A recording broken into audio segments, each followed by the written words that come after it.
আসসালামু আলাইকুম।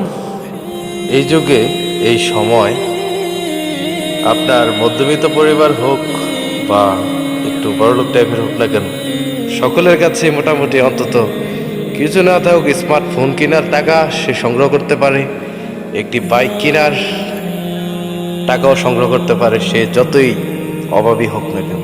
এই দুই শখ সবাই পূর্ণ করতে চায় যুবক সমাজ যারা আছে।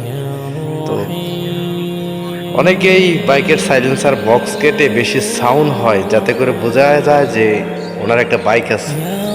তো এইগুলি করা ঠিক না, কারণ আপনার আশেপাশে এটা যখন যাবেন অসুস্থ রুগীরা এটা কষ্ট পায়, সেই কষ্ট পাওয়াই আপনার জন্য কাল হয়ে দাঁড়ায়।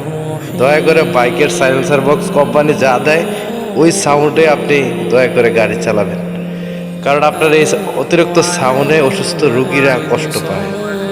ইভেন আমিও রাস্তায় যখন চলাফেরা করি অনেকেই সাইলেন্সার বক্স কেটে নেয়, তো অনেক সাউন্ডে অনেক কষ্ট পাই, খারাপ লাগে অনেক। তো অনেকে বলতে পারেন যে আপনি বলার কে, আমার বাইকে আমি ইয়ে করবো, কিন্তু আপনি ভাবতে পারবেন না ওই অভিশাপের কারণে আপনি অ্যাক্সিডেন্ট হতে পারেন। তো এই সতর্ক হয়ে যান, মানুষের অভিশাপ থেকে বাঁচুন, দোয়া কামাই করুন। আসসালামু আলাইকুম।